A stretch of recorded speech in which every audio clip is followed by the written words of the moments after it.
Salud amigos, tripulantes de nuestra querida, contaminada y única nave espacial.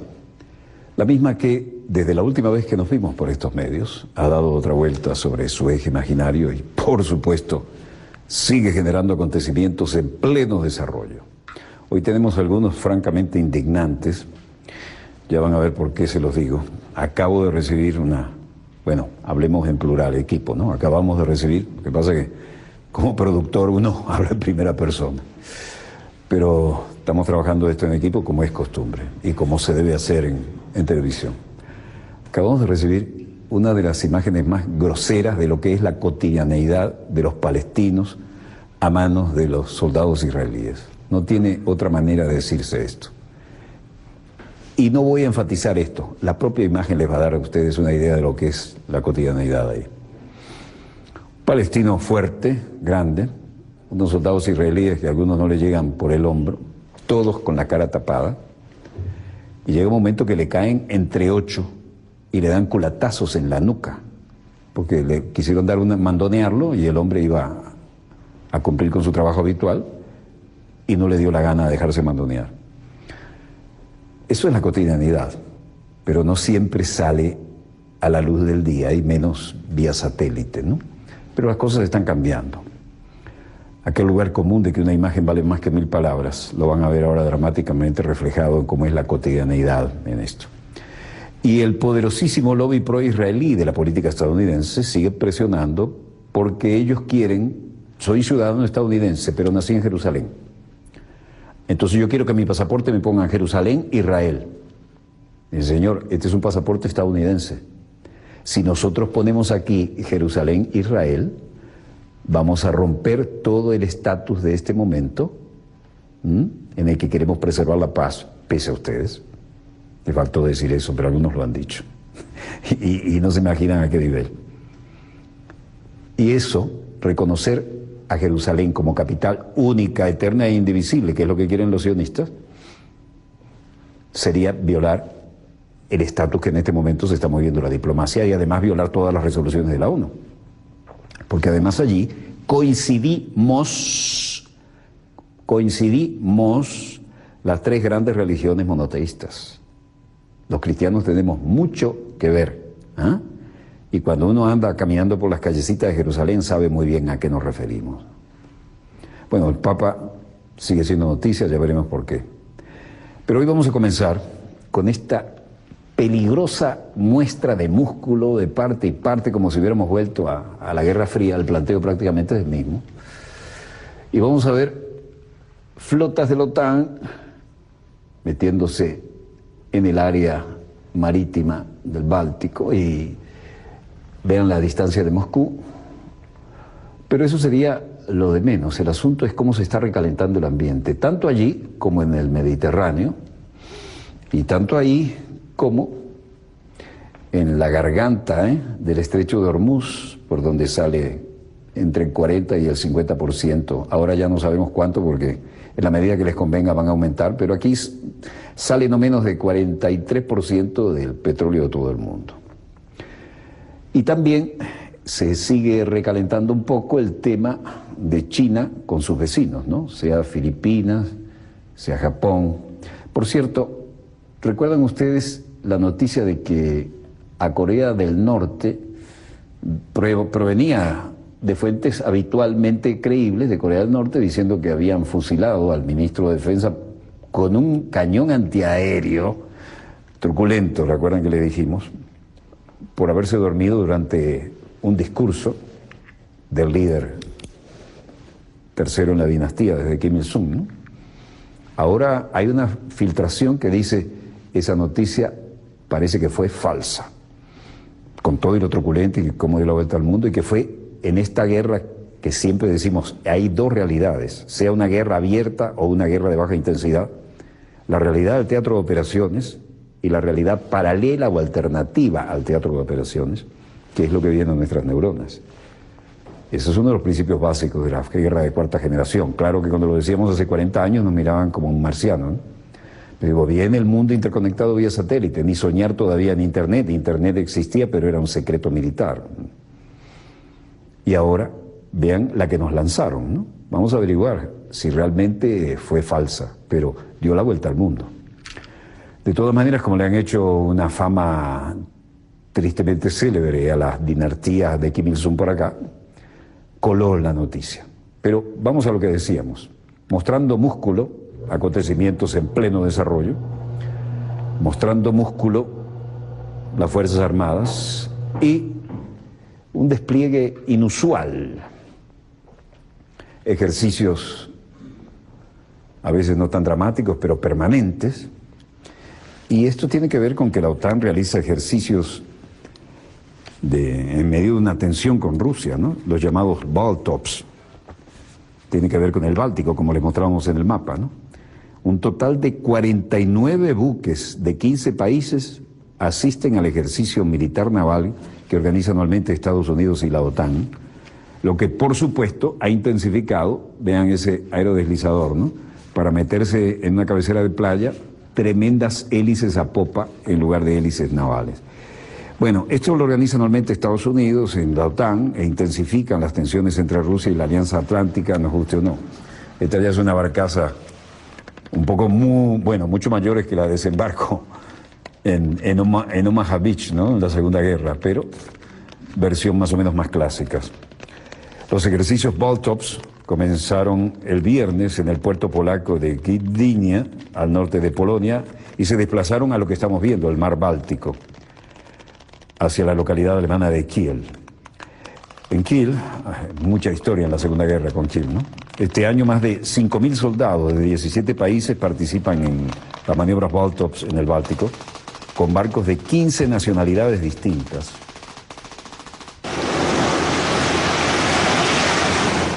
Es la velocidad de desplazamiento para buscar. Y miren ese super hovercraft.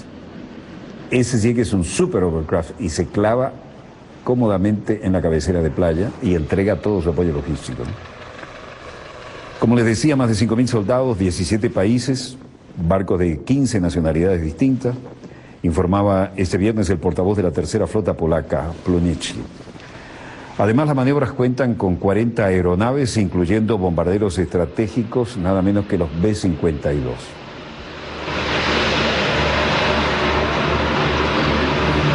Difícil imaginar que ese monstruo va sobre un colchón de aire, ¿no? Así es que logra entrar. Este no puede hacer lo mismo, pero tiene una capacidad de carga interesante, y la compuerta de popa, una vez que logre la profundidad adecuada, se baja, como acabamos de ver, y ahí sale un vehículo anfibio, con todos los comandos y su armamento a bordo. Un poco lento para mi gusto en ese momento, pero bueno, bajo fuego enemigo sería otra historia. Y blindados anfibios, como acaban de ver, ¿no?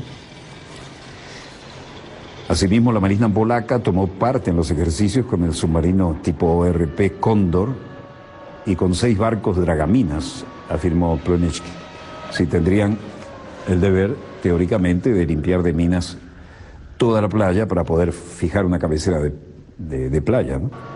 De igual manera, 700 soldados realizaron una práctica de asalto anfibio, que es lo que estamos viendo a lo largo de las maniobras en las cercanías de la ciudad costera polaca de Ustka, al oeste de Gdynia. And security of the Baltic region. So the alliance has come together with 14 alliance members. El comandante estadounidense de la Sexta Flota y la Fuerza de Apoyo OTAN, vicecomandante de las Fuerzas Navales de Estados Unidos en Europa, James Fogo, dice: Baltops tiene que ver con la unidad y la alianza, la solidaridad y la alianza, seguridad en la región del Báltico.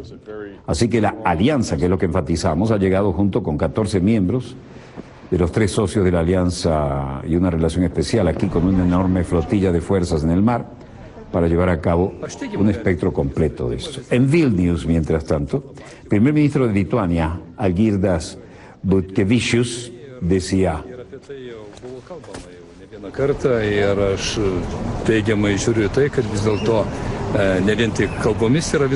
Lituania confirma que se prepara para acoger armamento pesado de Estados Unidos. Es decir, esto hace pensar que cuando termine la maniobra se van a quedar con mucho del armamento desplegado allí, ¿no? Una manera de entregar es esa, fabricar una maniobra y luego, no, lo dejamos aquí. El ministro de Defensa de Lituania ha confirmado que están preparando ya las instalaciones para el almacenamiento permanente de material bélico pesado estadounidense, tal como adelantó el sábado el New York Times. La dejaron filtrar por el New York Times para ver cómo reaccionaban. La medida buscaría servir como disuasión ante una eventual agresión rusa. Creemos que al menos una parte de los carros de combate Abrams y Bradley estarán en Lituania, se quedarán allí, y muchos de los transportes anfibios y blindados, semiblindados de tropa, lo que estamos viendo, ¿no? El ministro ha explicado que han mantenido negociaciones con Estados Unidos para el envío de este material, que estará en el país báltico con carácter permanente, con el fin de incrementar la seguridad y apoyar a los militares desplegados aquí. Sí, con el cuento de la maniobra, hacen músculo, pero después se retiran y todo el material queda allí. No se lo llevan de vuelta a Estados Unidos.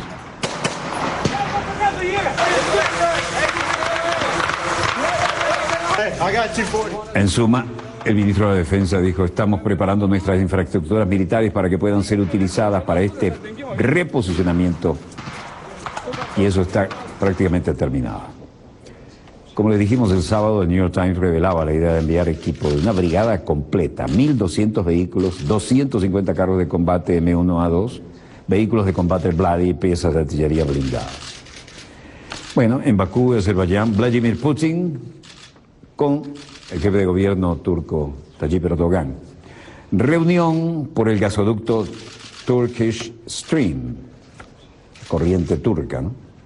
Aunque ninguno de los dos líderes atendió la prensa después de esta reunión celebrada a puertas cerradas, solo hubo esta oportunidad para tomar algunas fotos, pero sin hablar en ese momento. El portavoz del Kremlin, Dmitry Peskov, afirmó que ambos conversaron sobre la cooperación energética, en particular el gasoducto ruso. Vean esto, el famoso portahelicópteros modelo Mistral, de tanto roce entre Francia, que se dejó torcer el brazo, y también los que puede hacer Moscú de ese modelo. Turquía, como país candidato a ingresar en la Unión Europea, representó a toda la Unión, bromeó Putin al inicio de la reunión, después que Erdogan observara que ningún líder de los 28 acudió a la ceremonia de apertura de los Juegos, ¿no? Había una serie de juegos deportivos con este motivo, y la tensión es tal que el anuncio de Rusia de un nuevo gasoducto a través del Mar Negro hasta territorio turco, después de renunciar al South Stream, que debía suministrar gas ruso a países europeos como Italia, Austria y Hungría a través de Bulgaria, causó una novedosa compensación. Alexei Miller, en febrero, advirtió que la Unión Europea tiene un plazo de 2 años como máximo para enlazar su red de gasoductos con la frontera greco-turca y que no hay otras opciones sobre la mesa, ya que el tránsito a través de Ucrania está descartado una vez que expire el actual contrato. Bueno, los franceses mostrando sus famosos portahelicópteros, y ahora estamos en el ámbito del Canal de Suez. Egipto inaugurará un segundo Canal de Suez en agosto. Prometió finalizar su segundo canal en un año, una proyección que sería cumplida el próximo 6 de agosto, cuando se inaugure una obra de envergadura entre territorios de África, Europa y Asia. Con ella se podrá facilitar el tráfico y disminuir los tiempos de estancia de las embarcaciones que trasladan mercancía. Los tiempos de espera, ¿no? Se trata de una ramificación del Canal de Suez que comunicará el mar Mediterráneo con el Océano Índico. Longitud 72 kilómetros, casi la mitad de los más de 150 kilómetros que mide el corredor clásico. La obra permitirá reducir el tiempo medio necesario para cruzar el canal de 22 a 11 horas, es decir, reducirla a la mitad. Corresponsal de Telesur en Egipto, Giovanni Noguet, destacó que con este proyecto el nivel de desarrollo del país asciende de 2.2 en 2014 al 4% en 2015, de acuerdo a fuentes oficiales, tras analizar los beneficios, los dividendos de esta ampliación. Destacó que el Canal de Suez se trata de un megaproyecto. Esto es Tel Aviv en Siria y Arcacale, Turquía. Desesperación en la frontera turca, miles de sirios huyen del Estado Islámico. Miles de personas han llegado en los últimos 2 días a la frontera con Turquía huyendo de los combates entre las unidades de protección popular, la principal milicia kurdo-siria, y el grupo terrorista Estado Islámico al norte de Siria. El drama de todas las guerras, los civiles que quedan entre dos fuegos. La llegada de un masivo flujo de desplazados ha forzado a las autoridades turcas a reabrir la frontera tras varios días de cierre. Ankara ha afirmado que calcula que unas 10.000 personas cruzarán la frontera solo en las próximas horas. Los que no tienen medios lo hacen a pie, cargando lo que pueden. La reapertura de la frontera ha llegado apenas 3 días después de que el viceprimer ministro de Turquía, Numan Kurtulmus, afirmara que el país no permitirá de ahora en adelante la entrada de refugiados desde Siria, argumentando que ya no existe una tragedia humanitaria. Sin embargo, el portavoz del Ministerio de Exteriores, Tanju Bilecek, declaró que no hay cambios en la política hacia los refugiados sirios. Hasta hoy, dijo, Turquía ha abierto sus puertas a los que huyen de Siria. Esta es una tragedia humanitaria y hay que hacerle frente. Como quedaron las cosas atrás, se entiende que hayan buscado refugio más allá de una frontera. Por su parte, el Observatorio Sirio de los Derechos Humanos, a pedido de la ONU, dice que trabajen las autoridades turcas para permitir la entrada al país de miles de sirios que se encuentran atrapados en la frontera. Alepo, Damasco, después del bombardeo. El cohete nos golpeó hace una hora, decía este hombre. Pudimos rescatar a 7 personas, pero todavía hay un bebé debajo de los escombros y no sabemos dónde está. Muy dramático esto. La mujer siria, que declaraba después, dijo, no sabemos si nuestros hijos están vivos o muertos. ¿Cuánto tiempo vamos a tener que permanecer así?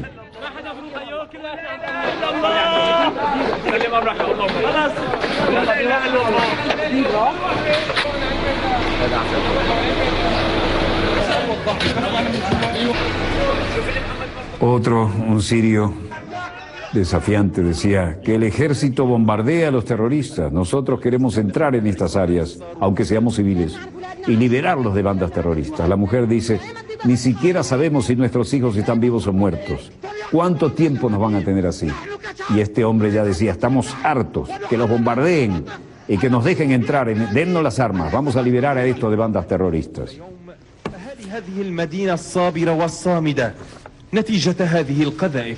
En Siria, al menos 8 muertos y 70 heridos por la caída de cohetes en Alepo. Y mientras las autoridades tratan de negociar y llevar adelante la situación, no hay precisamente noticias demasiado alentadoras sobre la situación en Siria, ¿no? Por lo demás, hay encuentros de alto nivel, como estamos viendo, pero no hay desde el momento en que las necesidades humanitarias se hacen sentir respuestas adecuadas a la situación y circunstancias. Vean esto. Entonces, otro abuso descarado. Este hombre no está armado, es un civil, le quieren dar con el fusil y le siguen dando y el hombre está harto. 1, 2, 3 soldados contra un civil desarmado. Pero después se juntan 8 y el hombre tiene orgullo, no se da por vencido. ¿Por qué me tratan así? ¿Qué hice yo?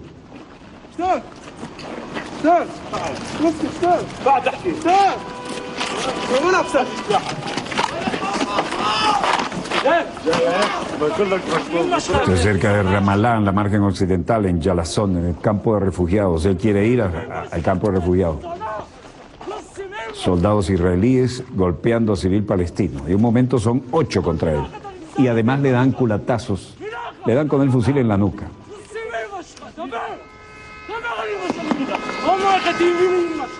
Ocurrió el pasado viernes en campo de refugiados de Gilazum, al norte de la ciudad cisjordana de Ramallah, en presencia de todos los periodistas y fotógrafos. Y fue difundido el fin de semana por medios palestinos y recogido por el diario israelí Ynet. Un palestino se encuentra junto a varios soldados, uno de los cuales le insulta reiteradamente a gritos y le pega en la cara en repetidas ocasiones, antes de que se acerque otro uniformado blandiendo un rifle en posición amenazadora. Y luego son 8 heroicos soldados palestinos contra ocho heroicos soldados israelíes, disculpen, contra un palestino. Debe ser gran terrorista, ¿no? Estaba desarmado.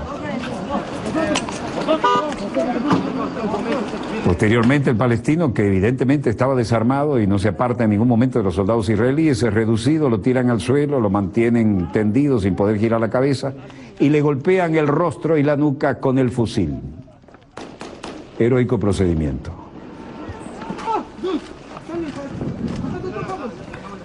Los medios palestinos identificaron al civil que aparece en el video como Shadi al-Habsi, que habría tomado parte en una protesta el viernes para expresar su enojo por el hecho de que un familiar resultó herido previamente por gases lacrimógenos disparados por soldados israelíes. Y vino a decirle, ¿por qué le disparan granadas de gases a civiles desarmados como yo? Estos medios indican además que las fuerzas israelíes también utilizaron la propia vivienda de este hombre para refugiarse de personas que les atacaban con piedras, lo que provocó daños a su propiedad. Al-Habsi fue llevado al asentamiento judío de Beit El tras su arresto, precisaron. Un abuso más de los tantos cotidianos, pero no siempre hay una cámara que pueda actuar. Habían demasiados periodistas, no se atrevieron con los periodistas. Eran de medios importantes. Bueno, esta es la cotidianidad de los palestinos en los territorios ocupados. Que sirva esto como editorial. Bueno, Benjamín Netanyahu dice, el que quiera saber la verdad, que lea este informe, que también lean el informe de los generales de alto rango. El que quiera continuar con fundamento, automáticamente culpar al Estado de Israel, no vamos a perder el tiempo de leer el informe de la Comisión de la ONU. Por nuestra parte continuará la protección a nuestros soldados. Ellos continuarán protegiéndonos. Cara dura, ¿eh? Bueno, es su estilo, siempre ha sido así. Luego el portavoz de Hamas, Ami Abu Zuri, dice, el informe de Israel por el cual la ocupación intenta aclarar en sí de haber cometido crímenes de guerra en la Franja de Gaza es un intento de controlar la opinión pública internacional y para adelantarse al informe del Consejo Internacional de Derechos Humanos en relación con la comisión de guerra de crímenes Fraja en la Franja de Gaza, crímenes de guerra en la Franja de Gaza. Este informe israelí no tiene ningún valor porque los crímenes de guerra israelíes son evidentes y comprometen una transmisión en vivo y en directo de aquella operación contra la Franja de Gaza. ¿Recuerdan ustedes que dijimos, esta es el gueto, la cárcel a cielo abierto más densamente poblada del mundo? 40 kilómetros por 14, 10, a veces 14 de ancho. Cifras millonarias de habitantes. Y le dieron y le dieron y le dieron para tratar de quebrarle la voluntad a los palestinos, la operación Plomo Fundido. Bueno, los palestinos tiran cohetes, nosotros les devolvemos el cumplido. Fue un crimen de lesa humanidad, trancaron todas las salidas y los bombardearon con la aviación, con los tanques, con la artillería. Netanyahu dice que la ONU pierde el tiempo investigando los crímenes de guerra en Gaza. Desafían así descaradamente. Y lo que respecta a la parte palestina, bueno, los investigadores sobre asuntos de crímenes de guerra durante el conflicto sangriento en el que murieron más de 2.200 palestinos, la mayoría absoluta civiles, 2.200 palestinos y más, y 73 israelíes. Ni siquiera han retirado los proyectiles que no estallaron, ¿no? Destrozaron aquello que es... Bueno, cambiemos de tema. Polémica futbolera. Felipe Calderón, presidente mexicano en su momento, dice, qué pena, qué juego tan sucio del equipo de Venezuela, parece que los entrenó Maduro. Oyeron, ¿no? Presidente mexicano diciendo, qué pena, qué juego tan sucio del equipo de Venezuela, parece que los entrenó Maduro. Ni fue sucio, ni fue digno de que usted hablara, señor Felipe Calderón. Fue un tremendo partido, lo que pasa es que sorprendió a muchos. Y después dice, bueno, en golpes Colombia y Venezuela acaban de empatar. Para ser un expresidente de México le quedó bastante feo, ¿no? ¿Sabes qué? Vaya, pues don Felipe, eso no quedó bien, don Felipe. ¿Sabe qué? Que desde el sur le están diciendo que usted es como el pato criollo. ¿Sabe qué hacen los patos criollos? Cada 2 pasos, cuá, cuá, cuá, cuá. Vaya, usted sí que puso la chingada, don Felipe. Qué vergüenza. ¿Qué tenía que hacer ese tipejo con el buen desempeño de nuestro seleccionado, que al fin nos da una satisfacción? ¿Por dónde respira? ¿Cuál es la herida de este señor? ¿Será que a lo mejor no lo... Ah, bueno, sí. Entiendo, y lo oí en el programa de Felipe Espirela, que este señor recibió una cantidad de dólares, para venir y que asesorar, o sea, a los de la oposición acá, ¿no? Pues, ¿sabes qué? Vaya que asesor te conseguiste, manito, la chingada. Breve corte y volvemos con más acontecimientos en pleno desarrollo.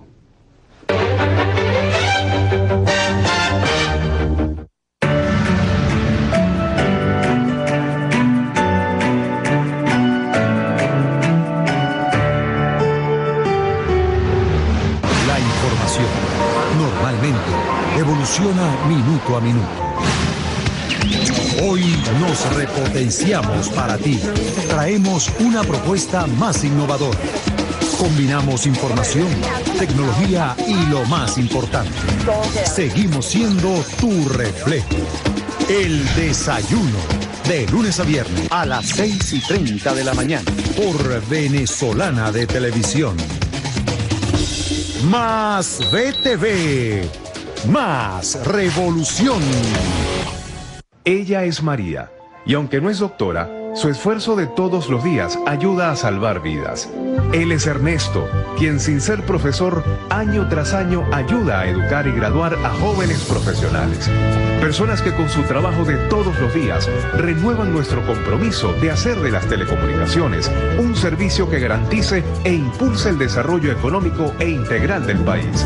Por eso, hoy queremos celebrar 8 años conectados con el desarrollo productivo de Venezuela. CanTV.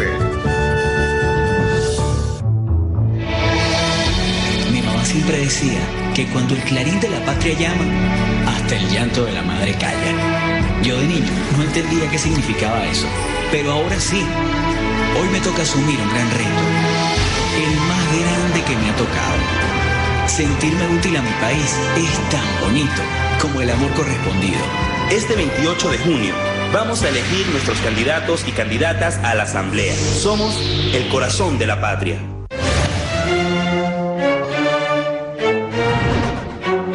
De junio de 1813, el libertador Simón Bolívar, en el marco de la campaña Admirable, lanza en Trujillo el decreto de guerra a muerte, motivado a la sanguinaria represalia con la que la corona española, en manos de Domingo de Monteverde, puso fin a la Primera República. La proclama tuvo como objetivo hacer entender al mundo que lo que se libraba en Venezuela era una guerra internacional entre dos naciones distintas, un imperio opresor y una nación destinada a ser libre.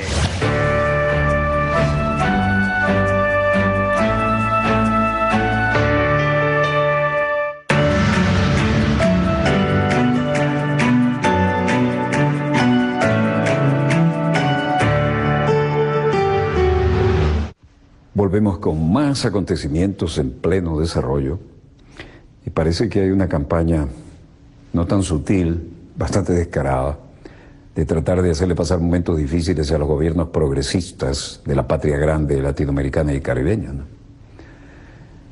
El compañero Evo, cada 2 por 3 tiene que estar haciendo fintas, y ahora le tocó al no menos admirado presidente de la hermana República de Ecuador.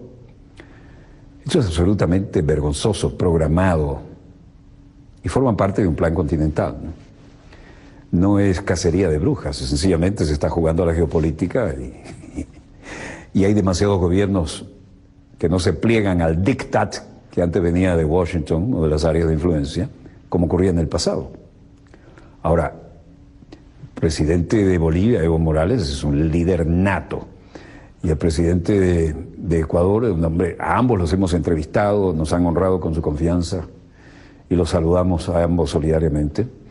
Pero el tema de Ecuador ya les duele en la madre, ¿no? Porque, como él les dijo una vez en su cara, no me vengan a mí con cuenticos, ni paquetazos neoliberales, ni a tratar de manipularme.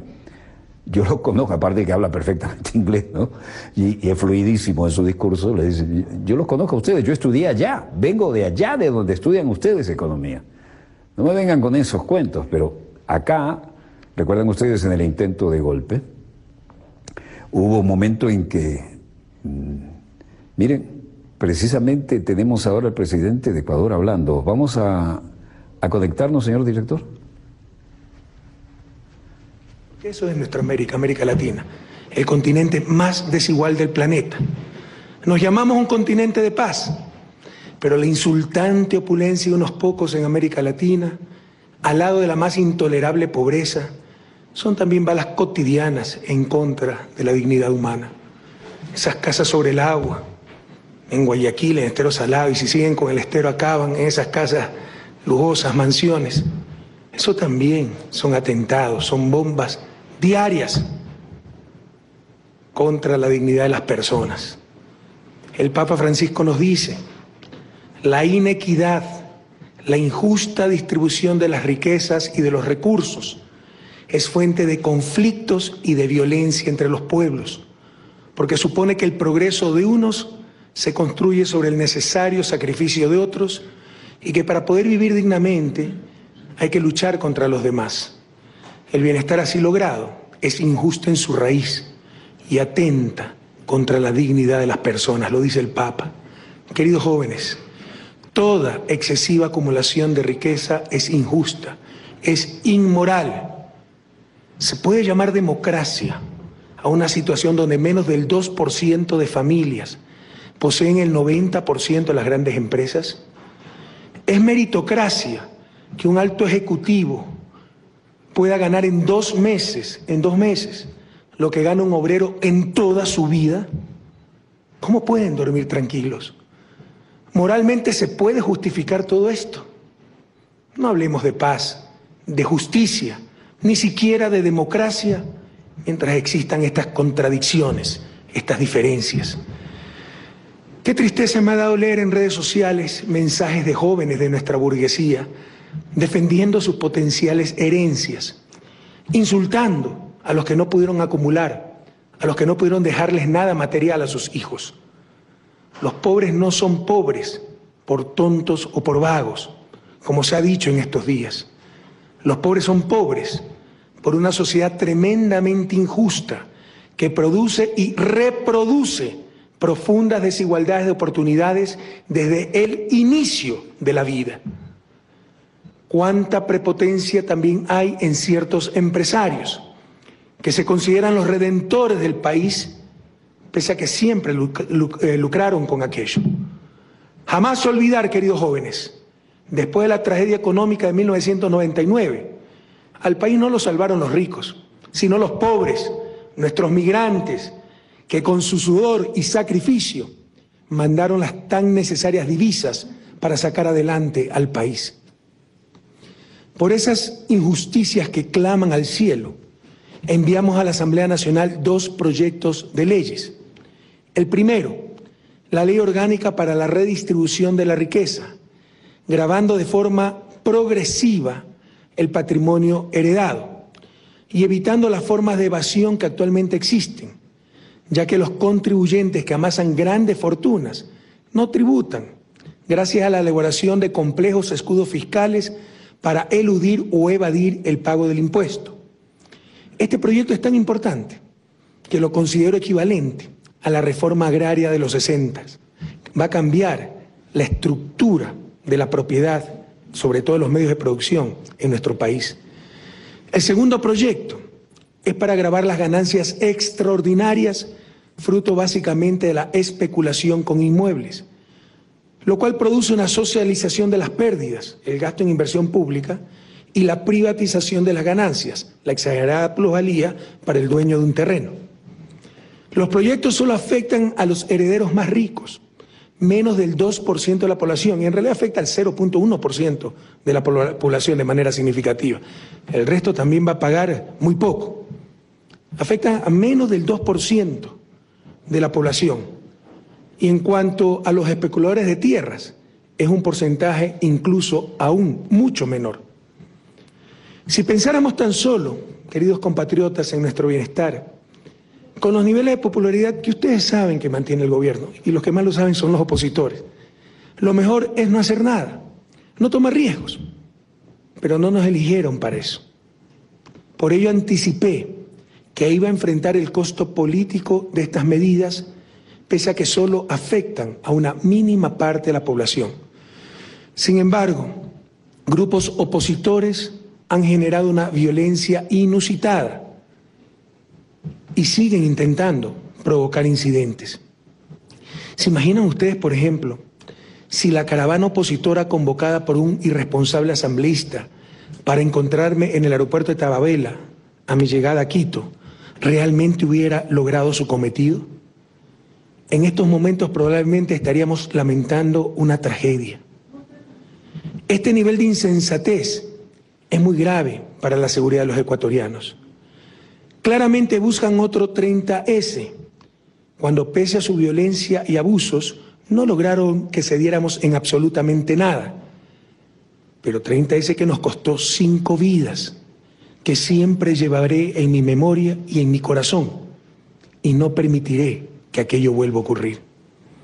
Estoy profundamente convencido de que los proyectos de ley benefician a la inmensa mayoría de ciudadanos de mi país y que quienes lo desaprueban son los opositores de extrema derecha, grupos de presión y acaudalados personajes que sirven a intereses políticos, que han utilizado estrategias comunicacionales de terror para desinformar sobre el contenido de los proyectos y sus efectos, y de este modo infundir pánico en ciudadanos honestos y trabajadores.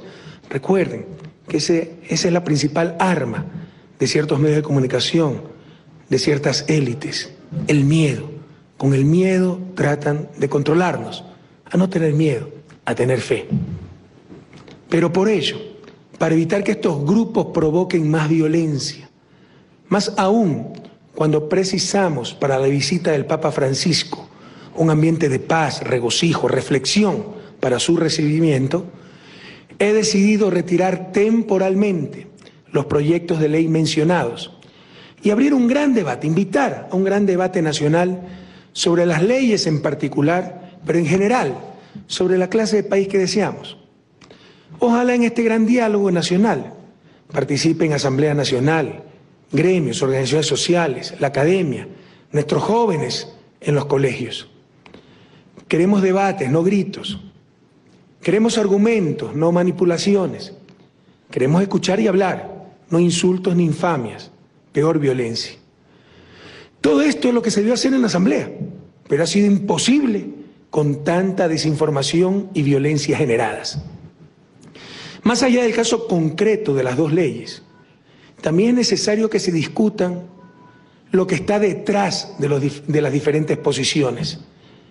Aquí están en disputa dos visiones de sociedad: la que legitima la acumulación ilimitada de riqueza y la minimización del Estado, satanizando instrumentos fundamentales de redistribución como los impuestos en un país de los más inequitativos del mundo, y satanizan los impuestos como instrumento de redistribución.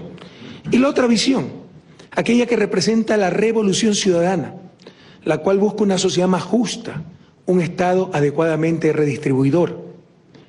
Se enfrentan a aquella visión que todavía piensa que hay una mano invisible que da a cada uno lo que merece, tan invisible que nadie la ha visto, como nos lo demostró la crisis de 1999, con aquella visión que considera que para la justicia y el desarrollo se necesitan manos bastante visibles, la sociedad tomando sus acciones conscientemente a través de la política y del Estado.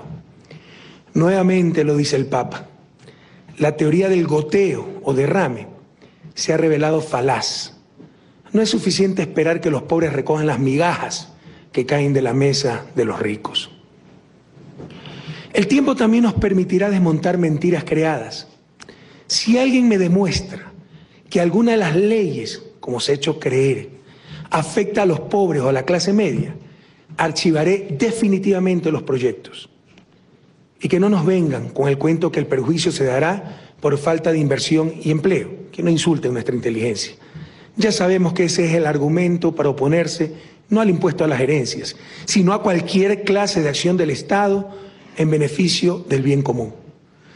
De igual manera, si como se dijo una y otra vez, alguien logra demostrar que las leyes eran con fines recaudatorios por un supuesto despilfarro de los fondos públicos, también archivaré definitivamente los proyectos.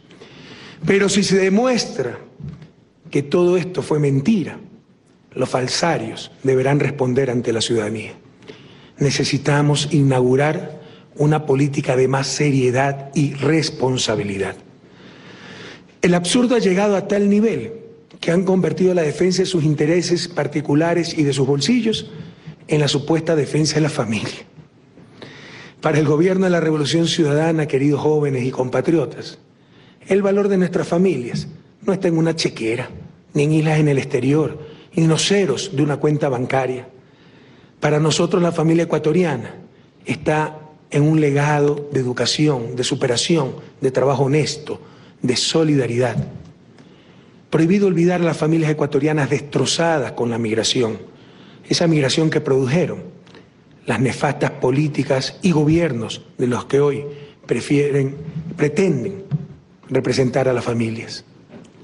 Lo principal que debe preocuparnos para dejar como herencia a nuestros hijos es un país más justo, más equitativo, más decente para todas y todos. Compatriotas, conciudadanas, conciudadanos, no tenemos nada que ocultar, nada de qué arrepentirnos. Hacemos cosas buenas para nuestra gente, para todas y todos, especialmente para los más pobres, por el bien de todos, primero los pobres. La revolución no llegó para administrar un sistema, sino para cambiarlo. Aquí no ha habido los bochornos de la corrupción de Abdalá Bucaram, ni la destrucción de la institucionalidad con la pichicorte de Lucio Gutiérrez, ni el feriado bancario y robo de nuestros depósitos con Yamil Mawad. La convulsión social sufrida es por 2 proyectos de ley absolutamente legales y legítimos, necesarios y urgentes, pero que afectan grandes intereses creados, que se han encargado de desinformar y manipular a la ciudadanía. Se retirarán las leyes hasta que se agote el debate. No se sentará el nefasto precedente de la violencia imponiendo la agenda. Será tan solo una espera. Demostraremos y desmontaremos todas sus mentiras. La verdad prevalecerá. Podemos esperar. Esto no es para nuestro gobierno, es para las futuras generaciones, que recibirán un país menos excluyente, con la democratización de los medios de producción, cuya acumulación en pocas manos es una de las principales fuentes de inequidad. Pero no nos engañemos. Hay sectores que en base a la fuerza quieren lograr lo que nunca alcanzaron en las urnas. No buscaron cambiar las leyes, buscaron derrocar e incluso atentar contra el presidente. Lo dicen sus gritos, sus redes sociales, sus proclamas, sus insensatas acciones.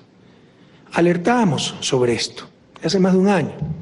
La estrategia de la derecha y de ciertos grupos de poder fáctico es desgastarnos, cansarnos, que digamos basta, ya no más. Pero en esta revolución nadie se me cansa. A estar más alertas que nunca contra el golpismo, contra la desestabilización, contra los mismos de siempre que quieren regresar al poder por vías ilegítimas. ¿Quieren sacar al presidente? Háganlo democráticamente, constitucionalmente. Pidan el referéndum revocatorio, de acuerdo al artículo 105 de la Constitución, y nos veremos en las urnas para derrotarlos nuevamente. No es soberbia, es absoluta confianza en mi pueblo y en nuestra revolución. Queridos compatriotas, unos ondean la bandera negra de luto, igual que los crespones negros con los que defendieron a los causantes del feriado bancario. Yo voy a ondear la bandera de Ecuador, la tricolor, con todos los que deseen trabajar por un país mejor. Hasta la victoria siempre, compatriotas.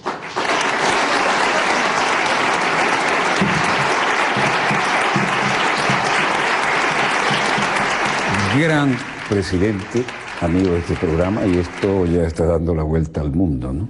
En todos lados se cuecen habas, pero parece que las cuecen los mismos o pretenden hacerlo, ¿no? En todo caso, miles de ecuatorianos salieron a la calle a darle apoyo, después de lo dicho, a Rafael Correa. Y además, esto está dando la vuelta al mundo como corresponde a nuestra querida contaminada y única, ¿no?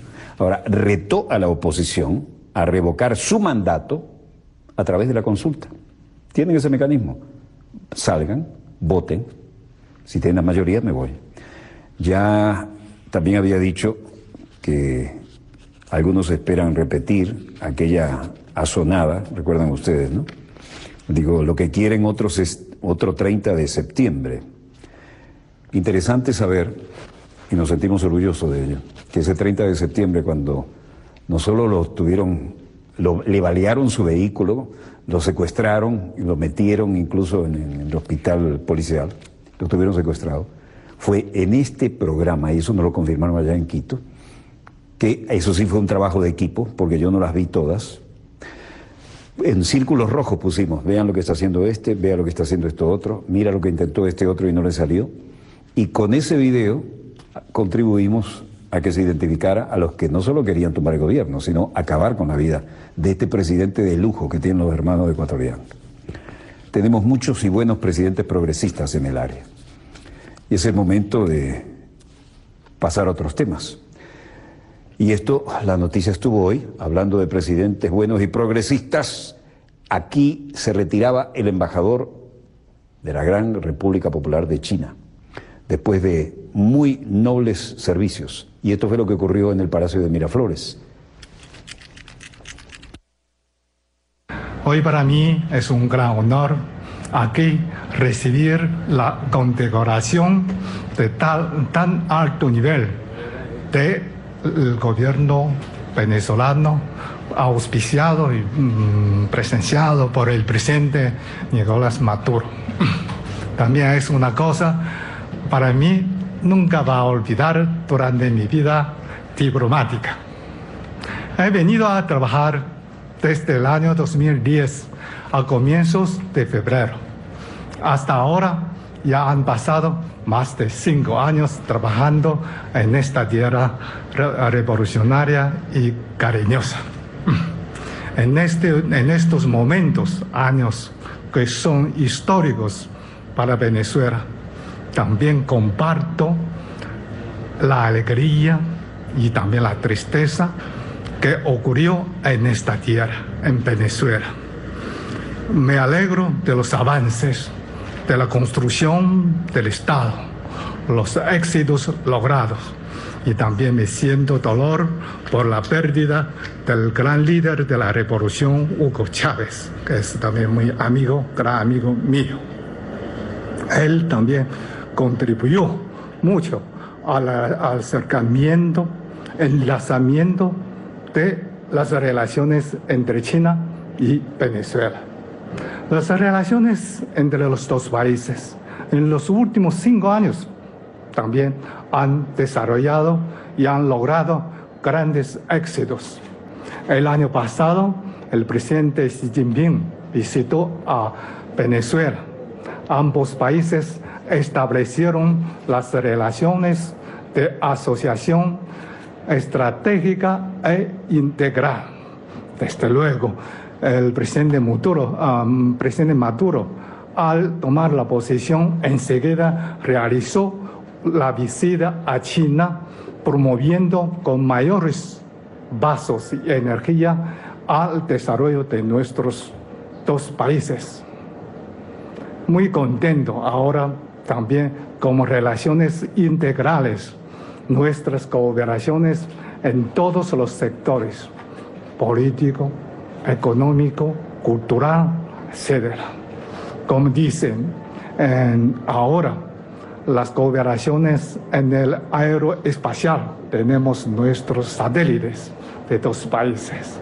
En el mar tenemos barcos conjuntamente construidas, y subterráneo el petróleo, y por la tierra puede ver aún mucho más que tanto de arriba como de abajo.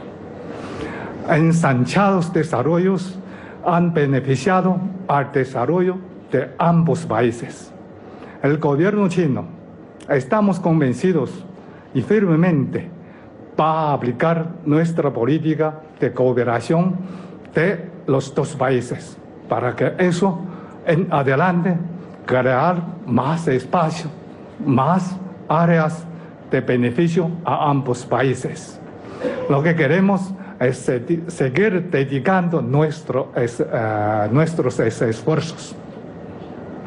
Al terminar la misión aquí, ya he sobrecumplido 60 años, voy a jubilarme.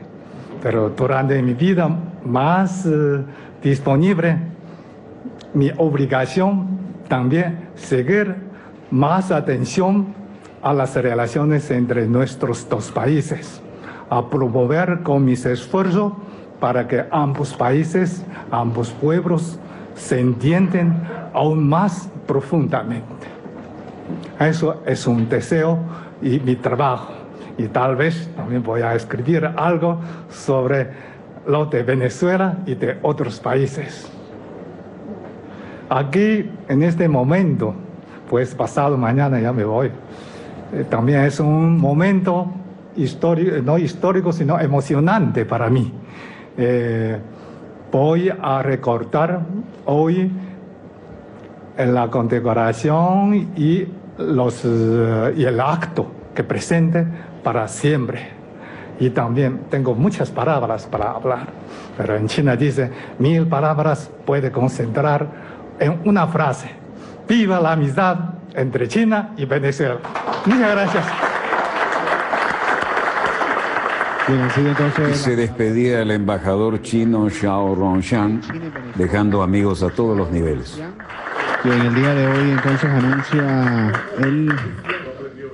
la relación entre la República Popular de China y la República Bolivariana de Venezuela ha progresado exponencialmente y sobran motivos para ello.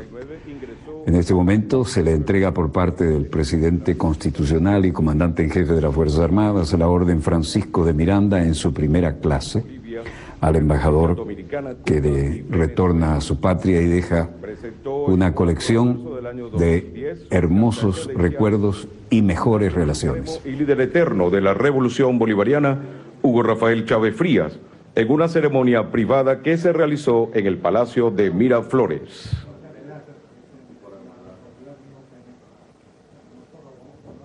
Presente, por supuesto, nuestra joven ministra de Relaciones Exteriores. La República, Nicolás Maduro Moros, imponiéndole la orden Francisco de Miranda en su primera clase al embajador de China y Venezuela, Zhao Rongxian, después de su encomiable labor a lo largo de todos estos años como embajador de Venezuela. Antes se había destacado como embajador de China en la República de Cuba, destacándose precisamente. Bueno, esto... El comandante Chávez de recibirlo en marzo del año 2010. Ya sabíamos que era un hombre de una gran sabiduría, de una gran capacidad de trabajo, de un gran conocimiento de América Latina y del Caribe, porque estuvo 4 años en Cuba y fue gran amigo personal, es gran amigo personal de otro gigante de la historia, Fidel Castro Ruz. Y vino de Cuba, la digna, la de siempre de pie, que ahora está de moda, como dice Raúl. Vino desde Cuba y su aprendizaje y llegó aquí. Conoció a nuestro comandante Hugo Chávez y desde el primer día el comandante Chávez supo apreciar la calidad que como persona, como ser humano, su sabiduría traía este querido embajador y hermano que hoy despedimos formalmente de sus funciones diplomáticas, pero que le ratificamos nuestra amistad de hoy y para siempre. Lamento no haber podido cumplir con la invitación que me hizo el presidente Zuma, pero bueno, recomendaciones médicas me han mantenido sin poder asistir a algunos eventos importantes, la visita al Papa que está pendiente, la reunión Unión Europea, CELAC, ahora la Unión Africana. Pero decía que apenas son los primeros pasos, hermanos, hermanas de Venezuela, queridos compatriotas, América Latina, el Caribe. que somos hermanos en la raíz de nuestros libertadores y sobre todo en los sueños hacia el futuro. Nos hermanan cada vez más. Lo que hemos visto en estos años es el inicio de una nueva era histórica de la humanidad, que le toca vivir momentos difíciles. Ahorita saludé al embajador de Siria. ¿Qué momentos difíciles le ha tocado vivir a Siria por la terquedad de los poderosos del mundo de querer destruir al presidente Bashar al-Assad y destruir la cultura siria, el pueblo sirio, el Estado sirio? Ojalá no suceda. Se lo digo a nuestros hermanos de Europa y de la OTAN, ojalá no suceda. Lo que hemos visto con la destrucción de Libia sería un niño de pecho al lado de lo que se vería después de la destrucción de Siria, que no debe suceder. Desde Venezuela clamamos por Siria, por la paz de Siria, por el respeto al presidente Bashar al-Assad, al Estado de Derecho. Porque la OTAN, Occidente, Europa rectifique a tiempo, ojalá. Hemos visto imágenes aterradoras. Ayer estaba viendo la televisión española, que siempre la veo, embajador, querido amigo. Siempre veo Antena 3, televisión española, y fue cuando vi estas imágenes aterradoras, embajador. Miles de hermanos sirios tumbando las vallas que los separan con Turquía. Más de 2 millones de sirios están en Turquía, y miles escapando del terrorismo. Nuncio, el terrorismo. Hermanos del mundo, el terrorismo. Bastante lo dijo el comandante Chávez. Cuando la coyuntura de Libia, después es tarde. Hay un dicho en Venezuela que dice, después de ojo sacado, no vale Santa Lucía, no vale nada. Lo dijimos 1000 veces, a nuestros hermanos árabes se los dijimos.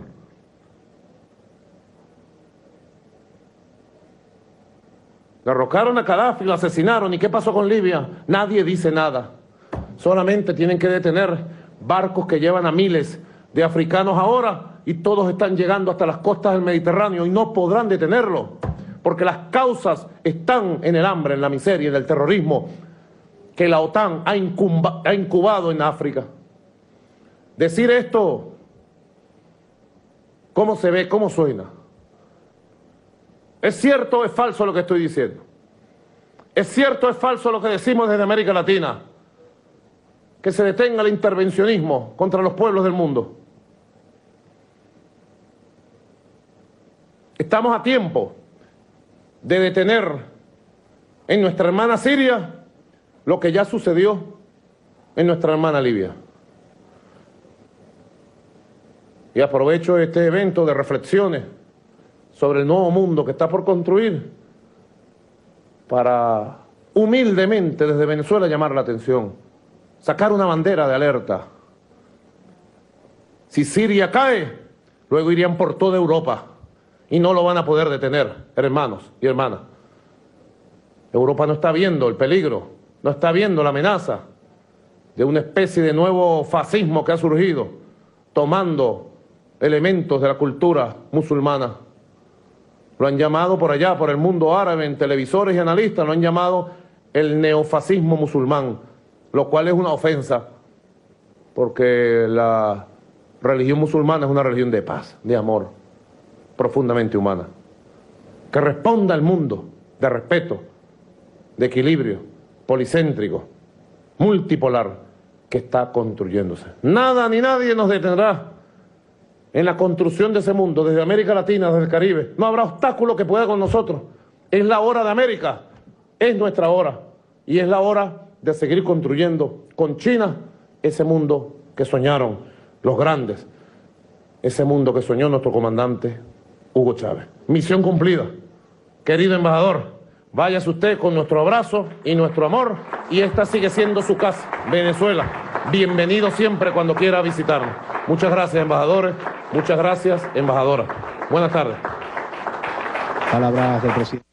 Se cerraba así un ciclo importantísimo en este crecimiento exponencial de las relaciones entre China, República Popular de China, y la República Bolivariana de Venezuela. De hecho, nuestros satélites fueron lanzados con esa tecnología y vienen más, como bien se ha confirmado. Es decir, que estamos dando grandes pasos en desarrollo tecnológico sin depender de aquellos que dan un poco a cambio de ciertas condiciones que no estamos dispuestos a aceptar. Y aquí teníamos todo un abanico abierto de posibilidades tecnológicas y en beneficio mutuo en el sano intercambio entre países soberanos. Por ese camino es que seguiremos. Lo ha confirmado hoy, una vez más, el presidente. Y nosotros volveremos mañana, Dios mediante, cuando nuestra querida, contaminada y única nave espacial haya dado otra vuelta sobre su eje imaginario y estemos aquí para contarles la pequeña gran historia de las próximas 24 horas. Desde el estudio 3 de Venezolana de Televisión, el canal pionero de la televisión venezolana, termina aquí Dossier, el programa decano en todo el hemisferio de información internacional vía satélite. Como productor y conductor les habló Walter Martínez. Disponga usted de las cámaras, señor director.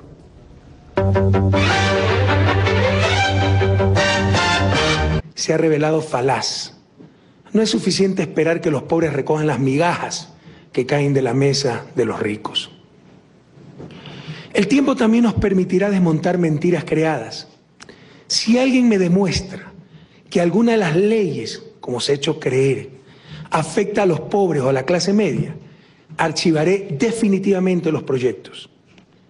Y que no nos vengan con el cuento que el perjuicio se dará por falta de inversión y empleo, que no insulten nuestra inteligencia.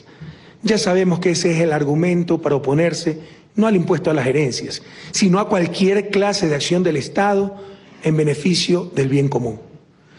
De igual manera, si como se dijo una y otra vez, alguien logra demostrar que las leyes eran con fines recaudatorios por un supuesto despilfarro de los fondos públicos, también archivaré definitivamente los proyectos.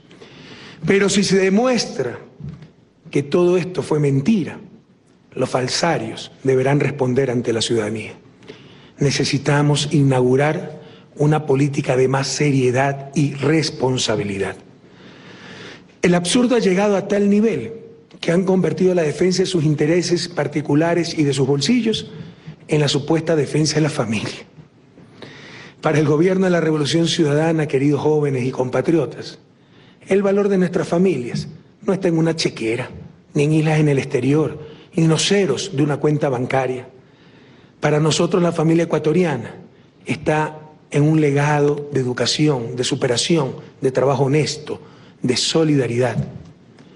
Prohibido olvidar a las familias ecuatorianas destrozadas con la migración, esa migración que produjeron las nefastas políticas y gobiernos de los que hoy pretenden representar a las familias. Lo principal que debe preocuparnos para dejar como herencia a nuestros hijos es un país más justo, más equitativo, más decente para todas y todos.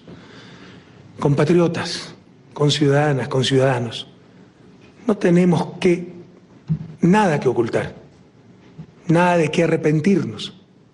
Hacemos cosas buenas para nuestra gente, para todas y todos, especialmente para los más pobres, por el bien de todos, primero los pobres.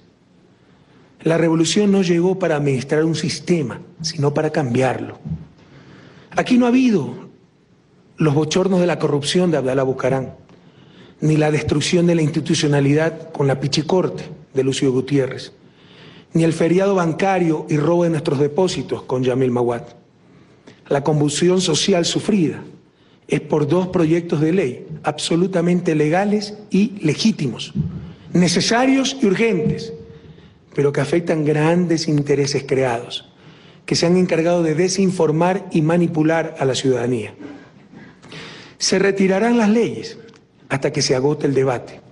No se sentará el nefasto precedente de la violencia imponiendo la agenda. Será tan solo una espera. Demostraremos y desmontaremos todas sus mentiras. La verdad prevalecerá. Podemos esperar.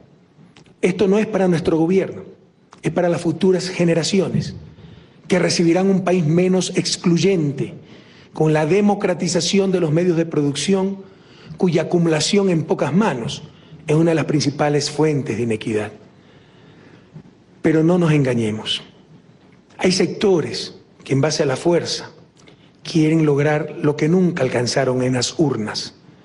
No buscaron cambiar las leyes, buscaron derrocar e incluso atentar contra el presidente.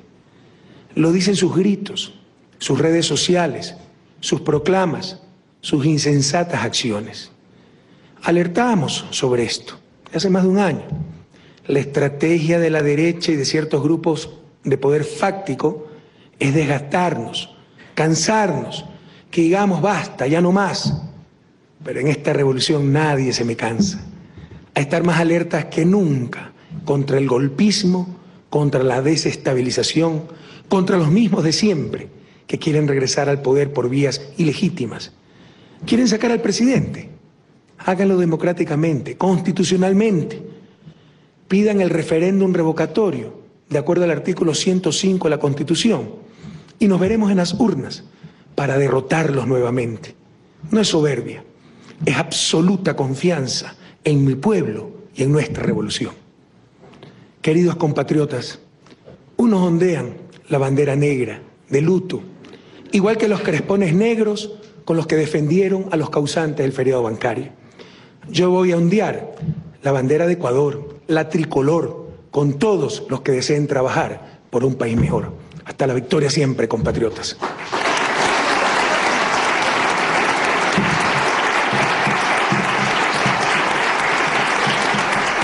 Gran presidente, amigo de este programa, y esto ya está dando la vuelta al mundo, ¿no? En todos lados se cuecen habas, pero parece que las cuecen los mismos o pretenden hacerlo, ¿no? En todo caso, miles de ecuatorianos salieron a la calle a darle apoyo, después de lo dicho, a Rafael Correa, y además esto está dando la vuelta al mundo como corresponde a nuestra querida, contaminada y única, ¿no? Ahora, retó a la oposición a revocar su mandato a través de la consulta. Tienen ese mecanismo. Salgan, voten. Si tienen la mayoría, me voy. Ya también había dicho que algunos esperan repetir aquella asonada, recuerdan ustedes, ¿no? Digo, lo que quieren otros es otro 30 de septiembre. Interesante saber, y nos sentimos orgullosos de ello, que ese 30 de septiembre, cuando no solo le balearon su vehículo, lo secuestraron y lo metieron incluso en el hospital policial, lo tuvieron secuestrado, fue en este programa, y eso nos lo confirmaron allá en Quito, que eso sí fue un trabajo de equipo, porque yo no las vi todas. En círculos rojos pusimos, vean lo que está haciendo este, vean lo que está haciendo esto otro, mira lo que intentó este otro y no le salió. Y con ese video contribuimos a que se identificara a los que no solo querían tomar el gobierno, sino acabar con la vida de este presidente de lujo que tienen los hermanos ecuatorianos. Tenemos muchos y buenos presidentes progresistas en el área. Y es el momento de pasar a otros temas. Y esto, la noticia estuvo hoy, hablando de presidentes buenos y progresistas. Aquí se retiraba el embajador de la Gran República Popular de China, después de muy nobles servicios. Y esto fue lo que ocurrió en el Palacio de Miraflores.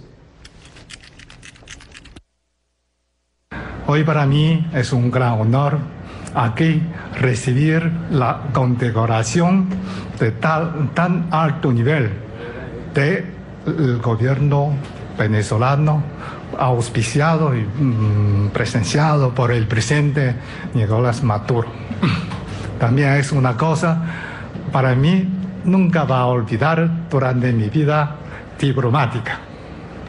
He venido a trabajar desde el año 2010 a comienzos de febrero.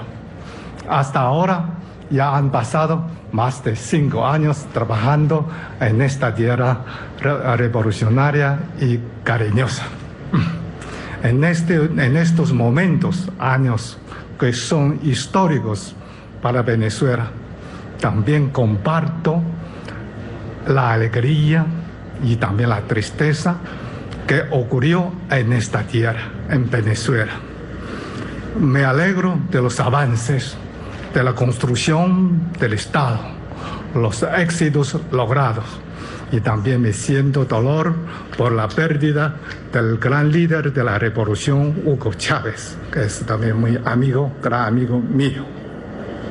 Él también contribuyó mucho al acercamiento, enlazamiento de las relaciones entre China y Venezuela. Las relaciones entre los dos países en los últimos 5 años también han desarrollado y han logrado grandes éxitos. El año pasado, el presidente Xi Jinping visitó a Venezuela. Ambos países establecieron las relaciones de asociación estratégica e integral. Desde luego, el presidente Maduro, al tomar la posición, enseguida realizó la visita a China, promoviendo con mayores vasos y energía al desarrollo de nuestros dos países. Muy contento ahora. Lituania confirma que se prepara para acoger armamento pesado de Estados Unidos. Es decir, esto hace pensar que cuando termine la maniobra se van a quedar con mucho del armamento desplegado allí, ¿no? Una manera de entregar es esa, fabricar una maniobra y luego, no, lo dejamos aquí. El ministro de Defensa de Lituania ha confirmado que están preparando ya las instalaciones para el almacenamiento permanente de material bélico pesado estadounidense, tal como adelantó el sábado el New York Times. La dejaron filtrar por el New York Times para ver cómo reaccionaban. La medida buscaría servir como disuasión ante una eventual agresión rusa. Creemos que al menos una parte de los carros de combate Abrams y Bradley estarán en Lituania, se quedarán allí, y muchos de los transportes anfibios y blindados, semiblindados de tropa, lo que estamos viendo, ¿no? El ministro ha explicado que han mantenido negociaciones con Estados Unidos para el envío de este material, que estará en el país báltico con carácter permanente, con el fin de incrementar la seguridad y apoyar a los militares desplegados aquí. Sí, con el cuento de la maniobra, hacen músculo, pero después se retiran y todo el material queda allí. No se lo llevan de vuelta a Estados Unidos.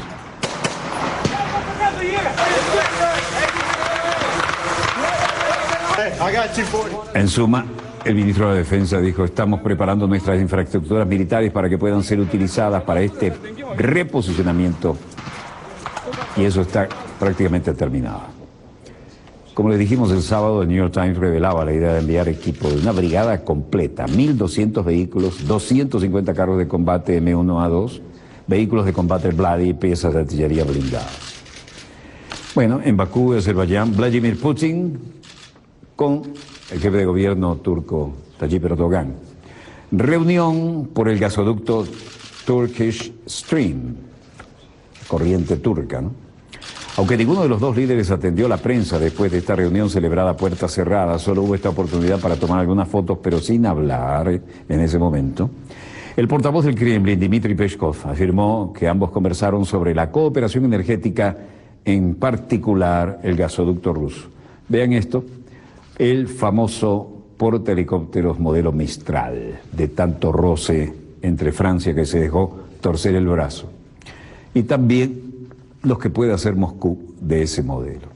Turquía, como país candidato a ingresar en la Unión Europea, representó a toda la Unión. Bromeó Putin al inicio de la reunión, después que Erdogan observara que ningún líder de los 28 acudió a la ceremonia de apertura de los juegos, ¿no? Había una serie de juegos deportivos con este motivo. Y la tensión es tal que el anuncio de Rusia de un nuevo gasoducto a través del Mar Negro hasta territorio turco, después de renunciar al South Stream, que debía suministrar gas ruso a países europeos como Italia, Austria y Hungría a través de Bulgaria, causó una novedosa compensación. Alexei Miller, en febrero, advirtió que la Unión Europea tiene un plazo de 2 años como máximo para enlazar su red de gasoductos con la frontera greco-turca y que no hay otras opciones sobre la mesa, ya que el tránsito a través de Ucrania está descartado una vez que expire el actual contrato. Bueno, los franceses mostrando sus famosos portahelicópteros, y ahora estamos en el ámbito del Canal de Suez. Egipto inaugurará un segundo canal de Suez en agosto. Prometió finalizar su segundo canal en un año, una proyección que sería cumplida el próximo 6 de agosto, cuando se inaugure una obra de envergadura entre territorios de África, Europa y Asia. Con ella se podrá facilitar el tráfico y disminuir los tiempos de estancia de las embarcaciones que trasladan mercancía. Los tiempos de espera, ¿no? Se trata de una ramificación del canal de Suez que comunicará el mar Mediterráneo con el océano Índico. Longitud 72 kilómetros, casi la mitad de los más de 150 kilómetros que mide el corredor clásico. La obra permitirá reducir el tiempo medio necesario para cruzar el canal de 22 a 11 horas, es decir, reducirla a la mitad. Corresponsal de Telesur en Egipto, Josvani Noguet, destacó que con este proyecto el nivel de desarrollo del país asciende de 2.2 en 2014 al 4% en 2015, de acuerdo a fuentes oficiales, tras analizar los beneficios, los dividendos de esta ampliación. Destacó que el canal de Suez se trata de un megaproyecto. Esto es Tel Aviv en Siria y Arcacale, Turquía. Desesperación en la frontera turca, miles de sirios huyen del Estado Islámico. Miles de personas han llegado en los últimos 2 días a la frontera con Turquía huyendo de los combates entre las unidades de protección popular, la principal milicia kurdo-siria, y el grupo terrorista Estado Islámico al norte de Siria. El drama de todas las guerras, los civiles que quedan entre dos fuegos. La llegada de un masivo flujo de desplazados ha forzado a las autoridades turcas a reabrir la frontera tras varios días de cierre. Ankara ha afirmado que calcula que unas 10.000 personas cruzarán la frontera solo en las próximas horas. Los que no tienen medios lo hacen a pie, cargando lo que pueden. La reapertura de la frontera ha llegado apenas 3 días después de que el viceprimer ministro de Turquía, Numan Kurtulmus, afirmara que el país no permitirá de ahora en adelante la entrada de refugiados desde Siria, argumentando que ya no existe una tragedia humanitaria. Sin embargo, el portavoz del Ministerio de Exteriores, Stan Jubiljek, declaró que no hay cambios en la política hacia los refugiados sirios. Hasta hoy, dijo, Turquía ha abierto sus puertas a los que huyen de Siria. Esta es una tragedia humanitaria y hay que hacerle frente. Como quedaron las cosas atrás, se entiende que hayan buscado refugio más allá de una frontera. Por su parte, el Observatorio Sirio de los Derechos Humanos, a pedido de la ONU, dice que trabajan las autoridades turcas para permitir la entrada al país de miles de sirios que se encuentran atrapados en la frontera. Alepo, Damasco, después del bombardeo. El cohete nos golpeó hace 1 hora, decía este hombre. Pudimos rescatar a 7 personas, pero todavía hay un bebé debajo de los escombros y no sabemos dónde está. Muy dramático esto. La mujer siria que declaraba después dijo, no sabemos si nuestros hijos están vivos o muertos. ¿Cuánto tiempo vamos a tener que permanecer así?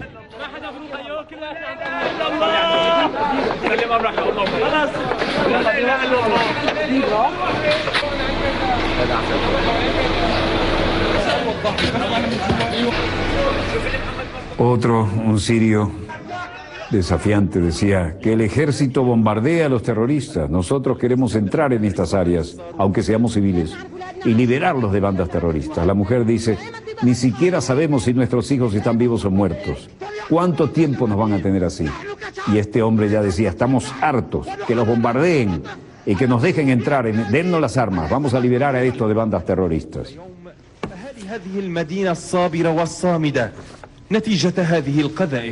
En Siria, al menos 8 muertos y 70 heridos por la caída de cohetes en Alepo. Y mientras las autoridades tratan de negociar y llevar adelante la situación, no hay precisamente noticias demasiado alentadoras sobre la situación en Siria, ¿no? Por lo demás, hay encuentros de alto nivel, como estamos viendo, pero no hay desde el momento en que las necesidades humanitarias se hacen sentir respuestas adecuadas a la situación y circunstancias. Vean esto. Entonces, otro abuso descarado. Este hombre no está armado, es un civil. Le quieren dar con el fusil y le siguen dando y el hombre está harto. 1, 2, 3 soldados contra un civil desarmado. Pero después se juntan 8 y el hombre tiene orgullo, no se da por vencido. ¿Por qué me tratan así? ¿Qué hice yo?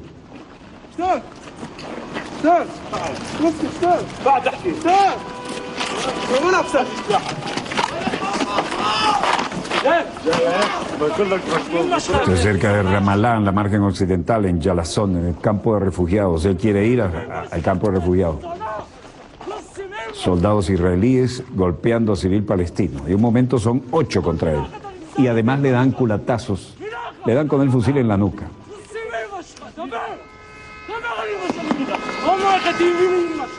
Ocurrió el pasado viernes en campo de refugiados de Gilazum, al norte de la ciudad cisjordana de Ramallah, en presencia de todos los periodistas y fotógrafos.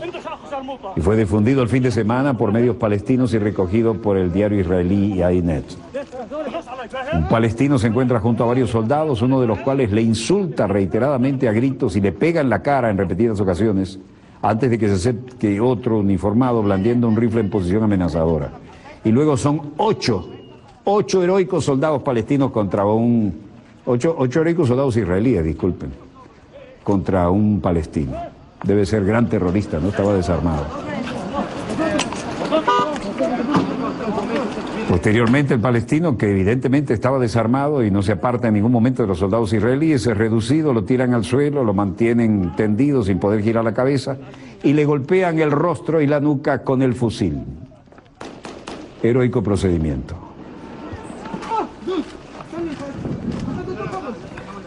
Los medios palestinos identificaron al civil que aparece en el video como Shadi al-Habsi, que habría tomado parte en una protesta el viernes para expresar su enojo por el hecho de que un familiar resultó herido previamente por gases lacrimógenos disparados por soldados israelíes. Y vino a decirle, ¿por qué le disparan granadas de gases a civiles desarmados como yo?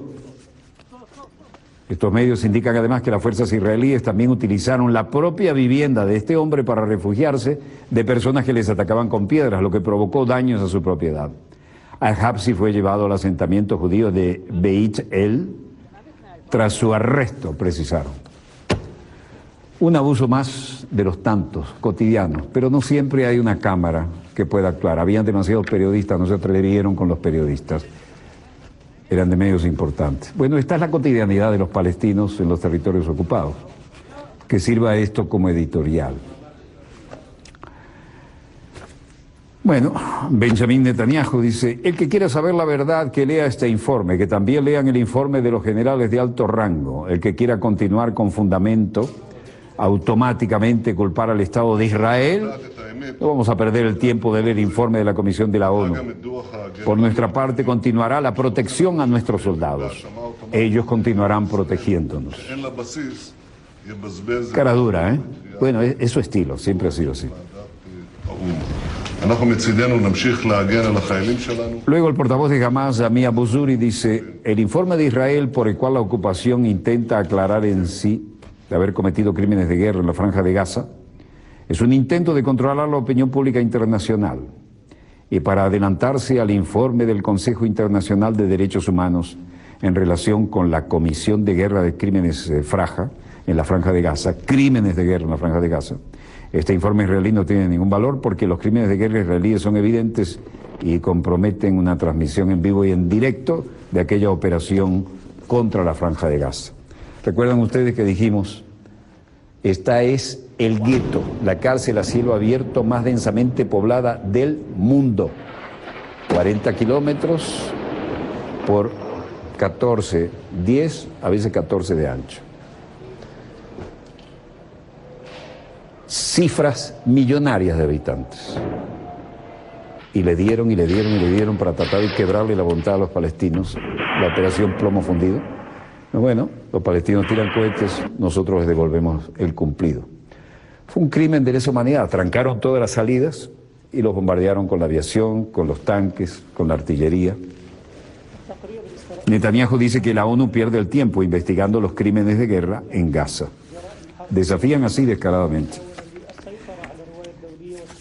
Y lo que respecta a la parte palestina, bueno, Los investigadores sobre asuntos de crímenes de guerra durante el conflicto sangriento en el que murieron más de 2.200 palestinos, la mayoría absoluta civiles, 2.200 palestinos y más, y 73 israelíes. Ni siquiera han retirado los proyectiles que no estallaron, destrozaron aquello que es...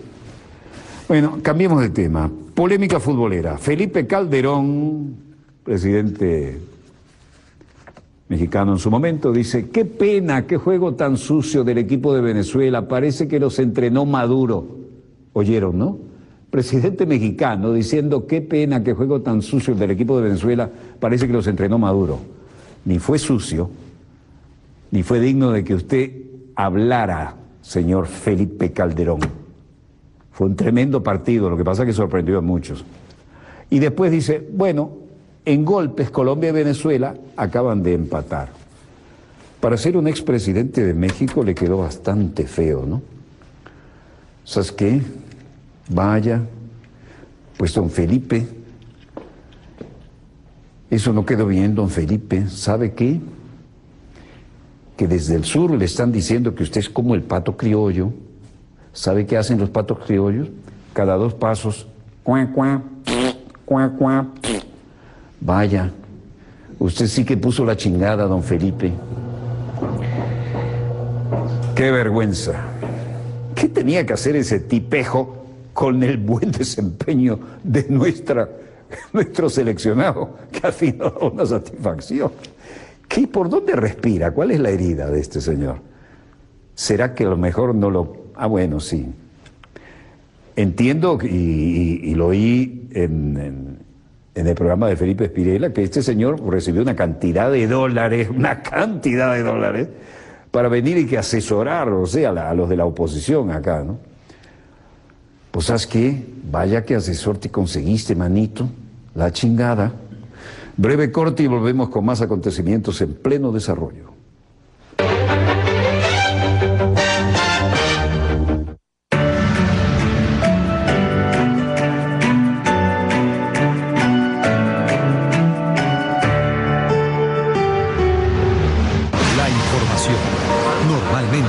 Evoluciona minuto a minuto. Hoy nos repotenciamos para ti. Traemos una propuesta más innovadora. Combinamos información, tecnología y lo más importante. Seguimos siendo tu reflejo. El desayuno. De lunes a viernes a las 6:30 de la mañana. Por Venezolana de Televisión. Más VTV. Más revolución. Ella es María, y aunque no es doctora, su esfuerzo de todos los días ayuda a salvar vidas. Él es Ernesto, quien sin ser profesor, año tras año ayuda a educar y graduar a jóvenes profesionales. Personas que con su trabajo de todos los días renuevan nuestro compromiso de hacer de las telecomunicaciones un servicio que garantice e impulse el desarrollo económico e integral del país. Por eso, hoy queremos celebrar 8 años conectados con el desarrollo productivo de Venezuela. CanTV. Mi mamá siempre decía que cuando el clarín de la patria llama, hasta el llanto de la madre calla. Yo de niño no entendía qué significaba eso, pero ahora sí. Hoy me toca asumir un gran reto, el más grande que me ha tocado. Sentirme útil a mi país es tan bonito como el amor correspondido. Este 28 de junio vamos a elegir nuestros candidatos y candidatas a la Asamblea. Somos el corazón de la patria.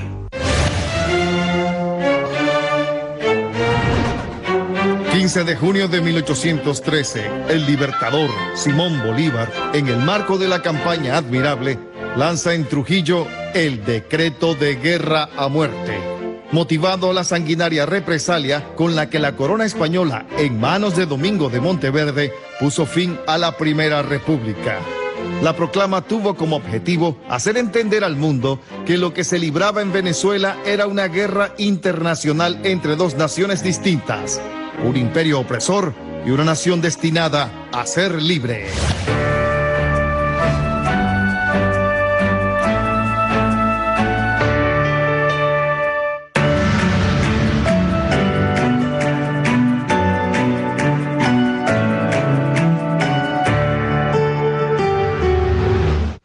Volvemos con más acontecimientos en pleno desarrollo y parece que hay una campaña no tan sutil, bastante descarada, de tratar de hacerle pasar momentos difíciles a los gobiernos progresistas de la patria grande latinoamericana y caribeña, ¿no? El compañero Evo, cada 2 por 3 tiene que estar haciendo fintas y ahora le tocó al no menos admirado presidente de la hermana República de Ecuador.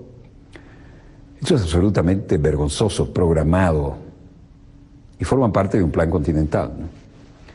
No es cacería de brujas, sencillamente se está jugando a la geopolítica y hay demasiados gobiernos que no se pliegan al diktat que antes venía de Washington o de las áreas de influencia, como ocurría en el pasado.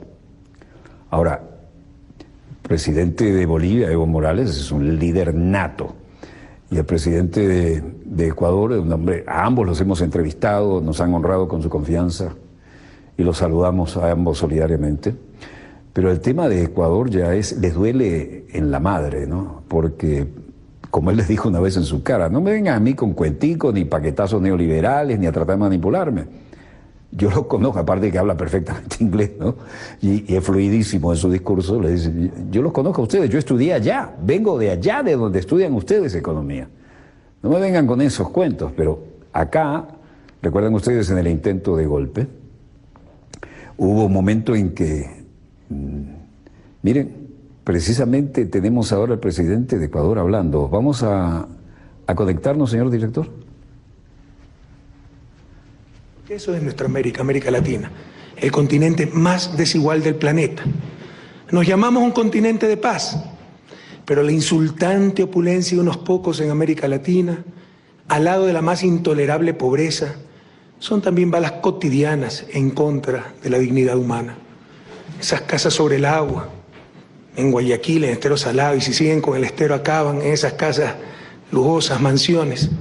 Eso también son atentados, son bombas diarias contra la dignidad de las personas. El Papa Francisco nos dice, la inequidad, la injusta distribución de las riquezas y de los recursos es fuente de conflictos y de violencia entre los pueblos, porque supone que el progreso de unos se construye sobre el necesario sacrificio de otros y que para poder vivir dignamente hay que luchar contra los demás. El bienestar así logrado es injusto en su raíz y atenta contra la dignidad de las personas, lo dice el Papa. Queridos jóvenes, toda excesiva acumulación de riqueza es injusta, es inmoral. Se puede llamar democracia a una situación donde menos del 2% de familias poseen el 90% de las grandes empresas. Es meritocracia que un alto ejecutivo pueda ganar en 2 meses, lo que gana un obrero en toda su vida. ¿Cómo pueden dormir tranquilos? ¿Moralmente se puede justificar todo esto? No hablemos de paz, de justicia, ni siquiera de democracia, mientras existan estas contradicciones, estas diferencias.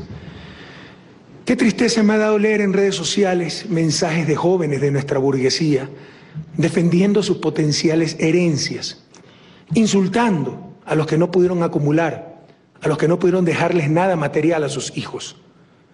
Los pobres no son pobres por tontos o por vagos, como se ha dicho en estos días. Los pobres son pobres por una sociedad tremendamente injusta que produce y reproduce profundas desigualdades de oportunidades desde el inicio de la vida. Cuánta prepotencia también hay en ciertos empresarios que se consideran los redentores del país, pese a que siempre lucraron con aquello. Jamás olvidar, queridos jóvenes, después de la tragedia económica de 1999, al país no lo salvaron los ricos, sino los pobres, nuestros migrantes, que con su sudor y sacrificio mandaron las tan necesarias divisas para sacar adelante al país. Por esas injusticias que claman al cielo, enviamos a la Asamblea Nacional 2 proyectos de leyes.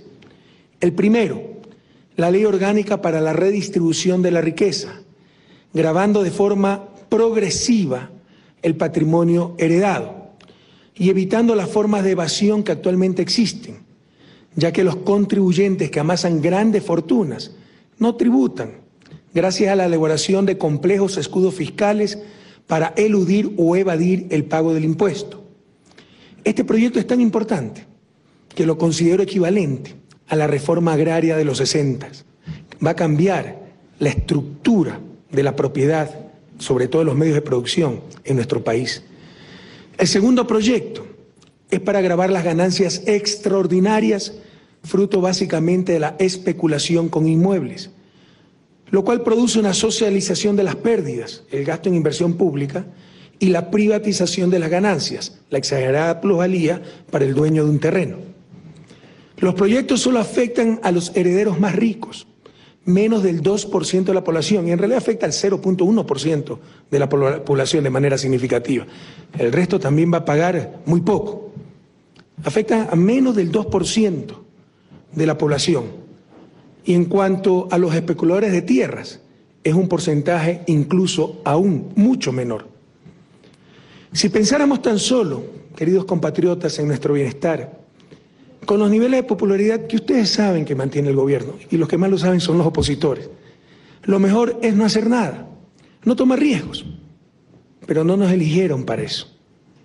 Por ello anticipé que iba a enfrentar el costo político de estas medidas, pese a que solo afectan a una mínima parte de la población.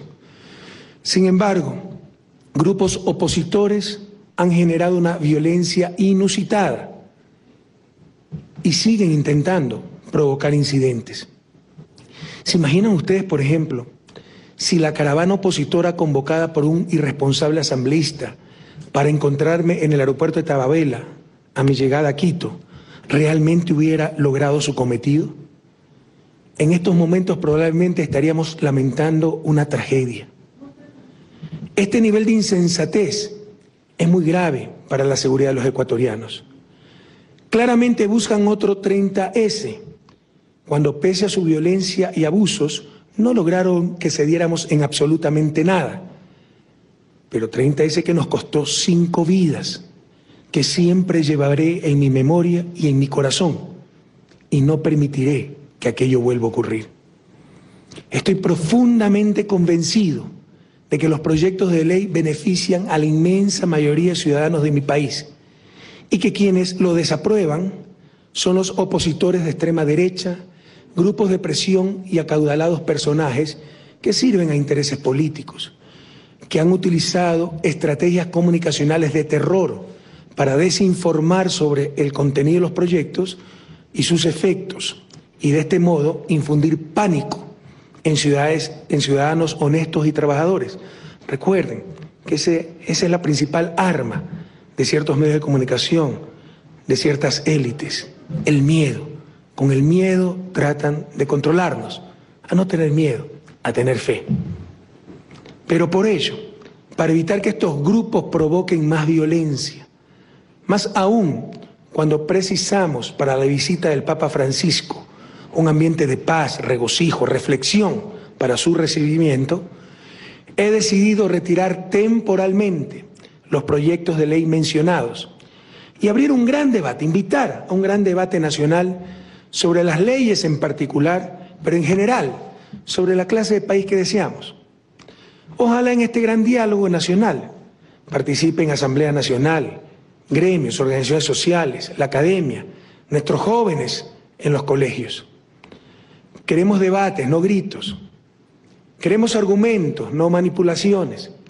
Queremos escuchar y hablar, no insultos ni infamias, peor violencia. Todo esto es lo que se debió hacer en la Asamblea, pero ha sido imposible con tanta desinformación y violencia generadas. Más allá del caso concreto de las dos leyes, también es necesario que se discutan lo que está detrás de las diferentes posiciones. Aquí están en disputa dos visiones de sociedad: la que legitima la acumulación ilimitada de riqueza y la minimización del Estado, satanizando instrumentos fundamentales de redistribución como los impuestos en un país de los más inequitativos del mundo, y satanizan los impuestos como instrumento de redistribución. Y la otra visión, aquella que representa la revolución ciudadana, la cual busca una sociedad más justa, un Estado adecuadamente redistribuidor. Se enfrentan a aquella visión que todavía piensa que hay una mano invisible que da a cada uno lo que merece, tan invisible que nadie la ha visto, como nos lo demostró la crisis de 1999. Con aquella visión que considera que para la justicia y el desarrollo se necesitan manos bastante visibles, la sociedad tomando sus acciones conscientemente a través de la política y del Estado. Nuevamente lo dice el Papa, la teoría del goteo o derrame.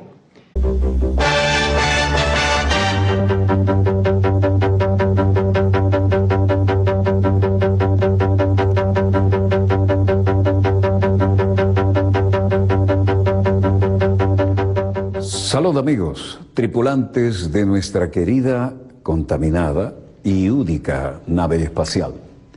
La misma que, desde la última vez que nos vimos por estos medios, ha dado otra vuelta sobre su eje imaginario y, por supuesto, sigue generando acontecimientos en pleno desarrollo. Hoy tenemos algunos francamente indignantes, ya van a ver por qué se los digo. Acabo de recibir bueno, hablemos en plural, equipo, ¿no? Acabamos de recibir, lo que pasa es que como productor uno habla en primera persona, pero estamos trabajando esto en equipo como es costumbre y como se debe hacer en televisión. Acabamos de recibir una de las imágenes más groseras de lo que es la cotidianeidad de los palestinos a manos de los soldados israelíes. No tiene otra manera de decirse esto. Y no voy a enfatizar esto, la propia imagen les va a dar a ustedes una idea de lo que es la cotidianeidad ahí. Palestino fuerte, grande, unos soldados israelíes que a algunos no le llegan por el hombro, todos con la cara tapada, y llega un momento que le caen entre 8 y le dan culatazos en la nuca, porque le quisieron dar mandonearlo y el hombre iba a cumplir con su trabajo habitual y no le dio la gana de dejarse mandonear. Eso es la cotidianidad, pero no siempre sale a la luz del día, y menos vía satélite, ¿no? Pero las cosas están cambiando. Aquel lugar común de que una imagen vale más que 1000 palabras, lo van a ver ahora dramáticamente reflejado en cómo es la cotidianeidad en esto.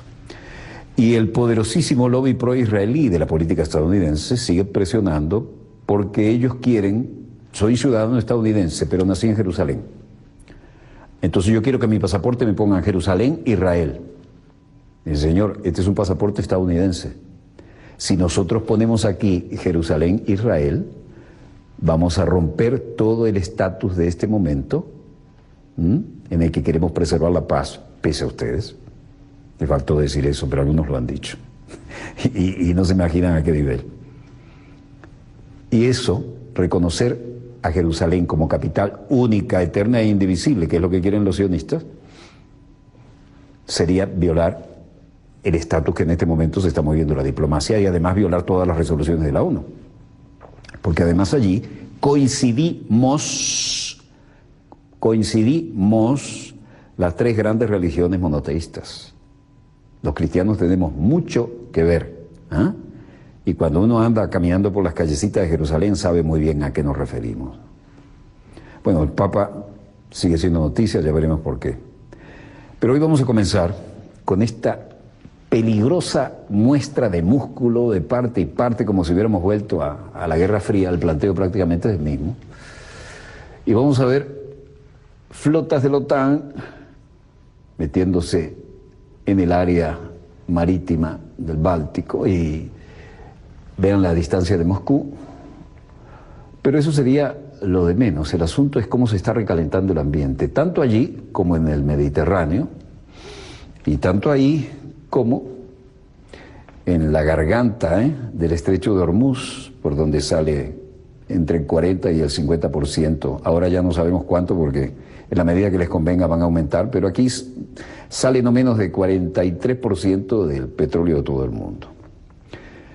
Y también se sigue recalentando un poco el tema de China con sus vecinos, ¿no? Sea Filipinas, sea Japón. Por cierto, ¿recuerdan ustedes la noticia de que a Corea del Norte provenía de fuentes habitualmente creíbles de Corea del Norte diciendo que habían fusilado al ministro de Defensa con un cañón antiaéreo truculento, recuerdan que le dijimos, por haberse dormido durante un discurso del líder tercero en la dinastía, desde Kim Il-sung, ¿no? Ahora hay una filtración que dice esa noticia parece que fue falsa, con todo y lo truculento y cómo dio la vuelta al mundo, y que fue en esta guerra que siempre decimos, hay dos realidades, sea una guerra abierta o una guerra de baja intensidad, la realidad del teatro de operaciones y la realidad paralela o alternativa al teatro de operaciones, que es lo que viene a nuestras neuronas. Ese es uno de los principios básicos de la guerra de cuarta generación. Claro que cuando lo decíamos hace 40 años nos miraban como un marciano, ¿no? Pero digo, viene el mundo interconectado vía satélite, ni soñar todavía en Internet. Internet existía, pero era un secreto militar. Y ahora, vean la que nos lanzaron, ¿no? Vamos a averiguar si realmente fue falsa, pero dio la vuelta al mundo. De todas maneras, como le han hecho una fama tristemente célebre a las dinastías de Kim Il-sung por acá, coló la noticia.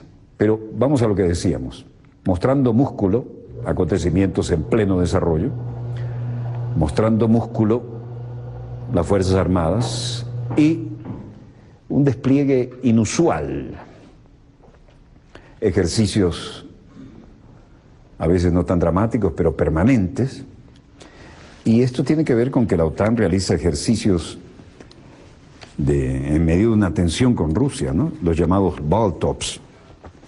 Tiene que ver con el Báltico, como les mostrábamos en el mapa, ¿no?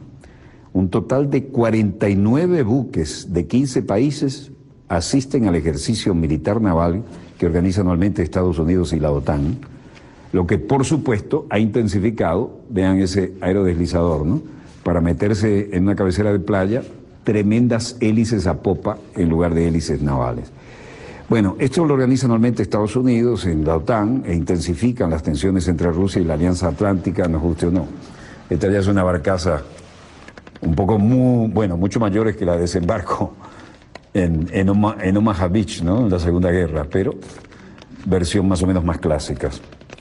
Los ejercicios Baltops comenzaron el viernes en el puerto polaco de Gdynia, al norte de Polonia, y se desplazaron a lo que estamos viendo, el mar Báltico, hacia la localidad alemana de Kiel. En Kiel, mucha historia en la Segunda Guerra con Kiel, ¿no? Este año más de 5.000 soldados de 17 países participan en las maniobras Baltops en el Báltico, con barcos de 15 nacionalidades distintas.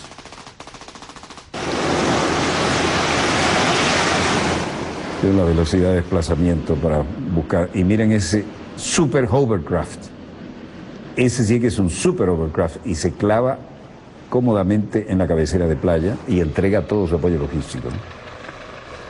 Como les decía, más de 5.000 soldados, 17 países, barcos de 15 nacionalidades distintas, informaba este viernes el portavoz de la tercera flota polaca, Pluniczki. Además, las maniobras cuentan con 40 aeronaves, incluyendo bombarderos estratégicos, nada menos que los B-52.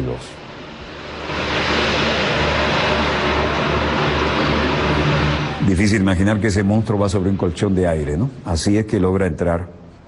Este no puede hacer lo mismo, pero tiene una capacidad de carga interesante, y la compuerta de popa, una vez que logre la profundidad adecuada, se baja, como acabamos de ver, y ahí sale un vehículo anfibio, con todos los comandos y su armamento a bordo.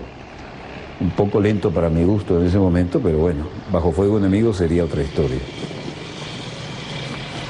Y blindados anfibios, como acaban de ver, ¿no? Asimismo, la Marina polaca tomó parte en los ejercicios con el submarino tipo ORP Cóndor y con 6 barcos dragaminas, afirmó Pluniczki.